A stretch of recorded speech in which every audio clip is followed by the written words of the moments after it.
ल हेलो गाइजहरु, आजको यात्रा हाम्रो पशुपति भोलेनाथ यता हुनुहुन्छ सानो ड्राइभर दाइ।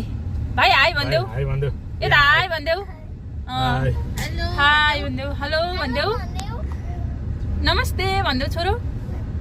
नमस्ते। कहाँ हिँडेको छोरो आज? ठुलो बुबासँग पशुपति हिँड्या हो? ठुलो बाबासँग हिँड्नु भएको हो हजुर? ल यता मेरो छोरी, मेरो बहिनी, खै अर्की। Hello hello guys. साथीहरु के गर्नु, कामले भ्याइदैन।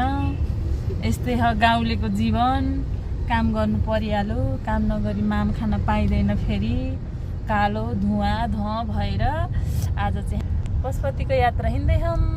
सानो पुर्के छ साथीहरु, हेर्नु होला आजको मौसम चाहिँ एकदम राम्रो छ है।